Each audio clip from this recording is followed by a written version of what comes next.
एक छोटी सी बात हमें समझनी है कि बेसिकली डाइलेक्ट्रिक्स और इंसुलेटर में डिफरेंस क्या होता है। तो आंसर है इंसुलेटर वो मटेरियल होते हैं जो चार्ज को चलना अलाउ नहीं करते। डाइलेक्ट्रिक्स क्या होते हैं? Dielectrics also that material which not allow the charge to flow.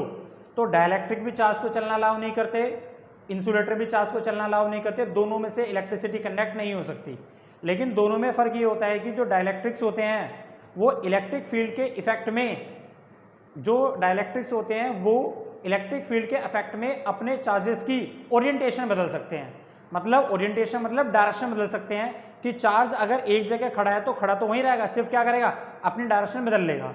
लेकिन इंसुलेटर में ऐसा नहीं होता। अगर इंसुलेटर में से हम इलेक्ट्रिक फील्ड को पास करेंगे तो उनके चार्जेस जैसे हैं वैसे ही रहेंगे, ना तो अपनी डायरेक्शन बदलेंगे ना इलेक्ट्रिक फील्ड के इफेक्ट में चलेंगे। तो this is the big difference in between the insulator and the dielectric electric field के इफेक्ट में अपनी डायरेक्शन बदल लेते हैं, उनके चार्जेस अपनी डायरेक्शन बदल लेते हैं, लेकिन इंसुलेटर में ऐसा नहीं होता। अब हम जो आज पढ़ने जा रहे हैं कि अगर इस डाइलेक्ट्रिक को हम एक पैरेलल प्लेट कैपेसिटर के अंदर डाल दें, एक पैरेलल प्लेट कैपेसिटर के अंदर अगर हम डाइलेक्ट्रिक मीडियम को डाल दें तो वो डाइलेक्ट्रिक मीडियम उस कैपेसिटर के अंदर क्या पार्ट प्ले करेगा। तो थोड़ा सा एक बात समझिए रफली सा। अगर मैं आपसे बोलूं कि ये सपोज टू बी एक डाइलेक्ट्रिक है, ये कैपेसिटर है, ये कैपेसिटर पे कितना चार्ज है, दिस इज प्लस क्यू, इस पे कितना है माइनस क्यू, तो दिस इज पॉजिटिव चार्ज। इस वाली शीट पे कैसा चार्ज है, पॉजिटिव डिस्ट्रीब्यूट है, और इस पे कैसा चार्ज है, नेगेटिव चार्ज डिस्ट्रीब्यूट है। अगर ये एक पॉजिटिव चार्ज है और ये नेगेटिव चार्ज है तो इन दोनों के बीच में एक इलेक्ट्रिक फील्ड क्रिएट होगी। इलेक्ट्रिक फील्ड कैसे आती है, पॉजिटिव टू नेगेटिव। और हमें पता है कि ये दो शीट्स हैं, दो शीट्स, इनके बीच में ई नोट इलेक्ट्रिक फील्ड है, और ये इलेक्ट्रिक फील्ड कैसे है, यूनिफॉर्म है। क्योंकि हमें पता है कि एक शीट कैसी इलेक्ट्रिक फील्ड बनाती है, यूनिफॉर्म। दूसरी शीट कैसी बनाएगी, यूनिफॉर्म। तो दोनों प्लेटों के बीच में बनने वाली जो इलेक्ट्रिक फील्ड है, ये इलेक्ट्रिक फील्ड अभी कैसी है, यूनिफॉर्म। अगर इस इलेक्ट्रिक फील्ड के बीच में अगर हम क्या करें, एक डाइलेक्ट्रिक मीडियम को इंट्रोड्यूस कर दें, अगर हम इसके बीच में सपोज टू बी ये एक डाइलेक्ट्रिक मीडियम हमने डाल दिया, this is suppose to be a dielectric medium. अब डाइलेक्ट्रिक मीडियम हम जैसे डालते हैं तो हम ये देखते हैं कि ये जो पॉजिटिव चार्ज हैं, इस पॉजिटिव चार्ज के इफेक्ट में इस डाइलेक्ट्रिक मीडियम का जो ये वाला क्लोज एंड है, इस क्लोज एंड पर क्या होगा, तो आंसर है इंडक्शन से यहाँ पर नेगेटिव चार्ज डेवलप हो जाएंगे। तो इस वाले जो ये वाली शीट है, इस वाली शीट पर कैसा चार्ज है, नेगेटिव, तो इससे इस वाले एंड पर कौन से चार्ज आएंगे, पॉजिटिव। लेकिन एक बात हमेशा के लिए याद रखेंगे कि ये क्या है, दिस इज ए कंडक्टर। ये क्या है, कंडक्टर। ये क्या है, कंडक्टर। लेकिन ये क्या है, आंसर ये डाइलेक्ट्रिक है। तो अगर कंडक्टर किसी एक डाइलेक्ट्रिक में इंडक्शन कर रहा है तो इंडक्शन करने से अगर इस पर प्लस क्यू चार्ज है तो इस वाले इंटरफेस पर माइनस क्यू चार्ज डेवलप नहीं होंगे। सपोज टू भी यहाँ पर 10 यूनिट चार्ज डेवलप होता है तो यहाँ पर इंडक्शन से इस वाले इंटरफेस पर -10 चार्ज डेवलप नहीं होंगे। क्यों? क्योंकि ये क्या है, डाइलेक्ट्रिक्स हैं। डाइलेक्ट्रिक चार्ज को चलना अलाउ नहीं करते, सिर्फ इलेक्ट्रिक फील्ड के इफेक्ट में ये चार्जेस अपनी डायरेक्शन बदल सकते हैं। और ये सारे के सारे चार्जेस भी अपनी डायरेक्शन नहीं बदल सकते, क्योंकि डायरेक्शन बदलने के लिए भी उनको क्या करना पड़ेगा, मूव करना पड़ेगा, ऐसा रोटेट करना पड़ेगा, और रोटेशन के लिए उन चार्ज पार्टिकल के बीच में स्पेस नहीं होता।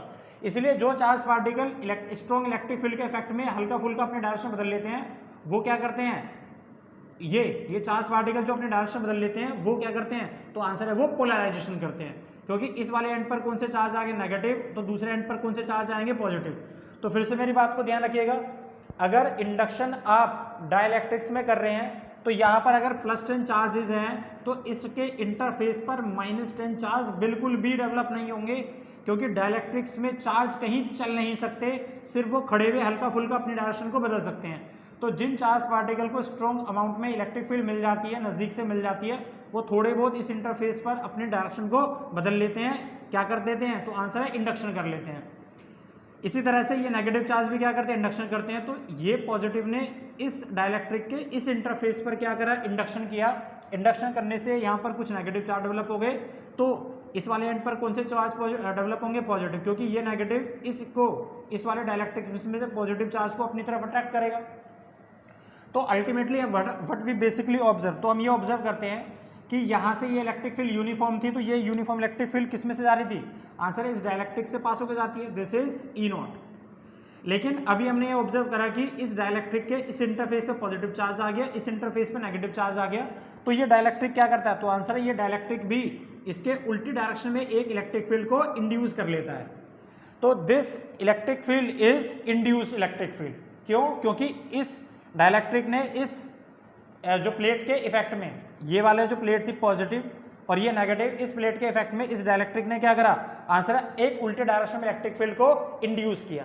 अगर मैं बात करूं कि इस मीडियम की, ये क्या हमारा डाइलेक्ट्रिक मीडियम, डाइलेक्ट्रिक मीडियम, तो इस डाइलेक्ट्रिक मीडियम की अब नेट इलेक्ट्रिक फील्ड कितनी होगी? तो आंसर है इस डाइलेक्ट्रिक मीडियम की अब जो नेट इलेक्ट्रिक फील्ड है वो कितनी है? आंसर है ये इलेक्ट्रिक फील्ड कितनी है? ई नोट। तो ई नोट के उल्टे डायरेक्शन में इसने कितना बनाया? माइनस ई आई। तो इसका मतलब ये हुआ कि जो डाइलेक्ट्रिक्स हैं, इस डाइलेक्ट्रिक के अंदर पहले इलेक्ट्रिक फील्ड कितनी जा रही थी? ई नोट। लेकिन जैसे इंडक्शन हुआ तो इसने उल्टे डायरेक्शन में कितना बनाया? माइनस आई, ई आई। तो इसका मतलब जो यहाँ से सपोज टू बी 10 यूनिट की अगर इलेक्ट्रिक फील्ड जा रही थी इस डायरेक्शन में, इस डाइलेक्ट्रिक से जो पास होकर जा रही थी, जैसे इलेक्ट्रिक फील्ड इससे 10 यूनिट की पास हुई तो इस डाइलेक्ट्रिक मीडियम ने उल्टे डायरेक्शन में एक अपना इलेक्ट्रिक फील्ड इंड्यूस किया और वो electric field suppose to be है 2। कितना है? 2। तो अब इस डाइलेक्ट्रिक में इलेक्ट्रिक फील्ड कैसे हो गए? पहले के कंपैरेटिवली डिक्रीज हो गई। तो इसका मतलब ये हुआ कि डाइलेक्ट्रिक्स बेसिकली करते क्या है? आंसर है डाइलेक्ट्रिक बेसिकली इलेक्ट्रिक फील्ड को रिड्यूस करते हैं। क्या करते हैं? रिड्यूस। तो अगर ये डाइलेक्ट्रिक्स, अगर ये कोई डाइलेक्ट्रिक की जगह कोई भी एक मीडियम होता, कोई एक अनदर मीडियम होता, तो ये इलेक्ट्रिक फील्ड इसमें से कितनी पास हो जाती? ई नोट। लेकिन चूंकि ये डाइलेक्ट्रिक है तो इस डाइलेक्ट्रिक ने क्या करा? इस इलेक्ट्रिक फील्ड के इफेक्ट में उल्टा अपना एक इलेक्ट्रिक फील्ड डेवलप किया। ये इलेक्ट्रिक फील्ड क्या कहलाती है? Induce electric field. और ये इंड्यूस इलेक्ट्रिक फील्ड इस ई नोट अप्लाइड इलेक्ट्रिक फील्ड को क्या करती है? अपोज करती है। इसका मतलब ये हुआ इस डाइलेक्ट्रिक के अंदर इलेक्ट्रिक फील्ड क्या हो गए? रिड्यूस हो गए। तो फिर से डाइलेक्ट्रिक का काम क्या है? तो आंसर है डाइलेक्ट्रिक का काम होता है इलेक्ट्रिक फील्ड को रिड्यूस करना। अब जैसे जैसे अगर ये डाइलेक्ट्रिक अच्छा डाइलेक्ट्रिक है तो ये उतना ज़्यादा क्या करेगा? इलेक्ट्रिक फील्ड को ज़्यादा इंड्यूस करेगा। जितना ज़्यादा इलेक्ट्रिक फील्ड इंड्यूस होगी तो इस मीडियम के अंदर उतनी इलेक्ट्रिक फील्ड क्या होगी? कम होती चली जाएगी। तो डाइलेक्ट्रिक्स बेसिकली करते क्या हैं? फिर से डाइलेक्ट्रिक फील्ड, जो डाइलेक्ट्रिक्स होते हैं वो इलेक्ट्रिक फील्ड को रिड्यूस करते हैं। क्या करते हैं? रिड्यूस। तो dielectrics reduces the electric field। इस बात को आप हमेशा के लिए याद करेंगे। अब दूसरी बात, अगर यहाँ पे डाइलेक्ट्रिक की जगह अगर मैं कंडक्टिंग मीडियम लेता, अच्छा एक चीज और, इसका डाइलेक्ट्रिक कांस्टेंट कितना होगा? तो हमें पता है dielectric constant is equal to electric field in air to electric field in medium. अब एक बात सोचो कि यहाँ पर ये दिस वन, तो जितना ज़्यादा डाइलेक्ट्रिक कांस्टेंट की वैल्यू बढ़ेगी, जितना ज़्यादा डाइलेक्ट्रिक कांस्टेंट की वैल्यू बढ़ेगी उतना मीडियम में बनने वाली इलेक्ट्रिक फील्ड क्या होगी? रिड्यूस होगी। तो इस बात को बिल्कुल हमेशा के लिए याद कर लो कि जितना ज़्यादा डाइलेक्ट्रिक मीडियम बढ़ेगा, जितनी ज़्यादा उस डाइलेक्ट्रिक मीडियम की स्ट्रेंथ बढ़ती है उतना वो इलेक्ट्रिक फील्ड को क्या कर देता है? रिड्यूस कर देता है। इलेक्ट्रिक फील्ड उतनी कम हो जाती है। अब ये इलेक्ट्रिक फील्ड अगर मैं इस फॉर्मूले में पुट करूँ तो we can write it here कि E is equal to E naught minus E I. ये इलेक्ट्रिक फील्ड बनती है। ये किस केस में है? आंसर है ये फर्स्ट केस है। किसका? डाइलेक्ट्रिक का। अगर मैं डाइलेक्ट्रिक की जगह यहाँ पर एक कंडक्टिंग मीडियम ले लूँ, फॉर कंडक्टिंग मीडियम,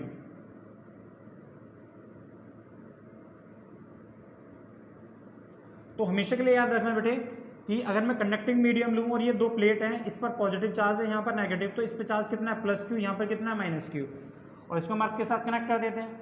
अगर मैं इसके बीच में सपोज टू बी एक कंडक्टिंग मीडियम ले लेते हैं, this is suppose to be a conducting medium. अगर हमने इसमें कंडक्टिंग मीडियम लिया तो हम ये इसमें एक चीज़ ऑब्जर्व करते हैं कि ये प्लस चार्ज है, इस वाले यहाँ पर कौन सा चार्ज डिस्ट्रीब्यूट है? पॉजिटिव। यहाँ पर कौन सा चार्ज है? This is negative. अगर यहाँ पर पॉजिटिव चार्ज डेवलप है तो ये पॉजिटिव क्या करेगा? इस वाले इंटरफेस पर कौन सा चार्ज डेवलप करेगा? आंसर है माइनस। कितना माइनस? आंसर है माइनस क्यू, क्योंकि कंडक्टर वो मटेरियल होते हैं जो चार्ज को चलना अलाउ करते हैं, इससे चार्ज चलते हैं, लेकिन डाइलेक्ट्रिक में चार्ज कहीं चलते नहीं है बेटे। इसी तरह से ये वाला पॉजिटिव, इसका कंडक्टर का पहले नेट चार्ज कितना था? आंसर है 0। जैसे इसका नेट चार्ज कितना था? 0। तो ये पॉजिटिव क्या करता है? इस कंडक्टर के में ये जो कंडक्टर है इसके नेगेटिव चार्ज को इसके क्लोज एंड पे डेवलप कर लेता है। तो ये वाला जो ये पॉजिटिव, इसके अंदर जो पॉजिटिव है उसे क्या करेगा? रिपेल। इट मीन्स इसके जो नेगेटिव चार्ज है इसके पॉजिटिव चार्ज को क्या करेंगे? अपनी तरफ अट्रैक्ट करेंगे।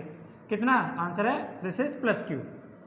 तो यहाँ पर एक बात ऑब्जर्व करी कि पहले इलेक्ट्रिक फील्ड इस डाइलेक्ट्रिक से कितनी पास होकर जा रही थी? आंसर है ई नोट।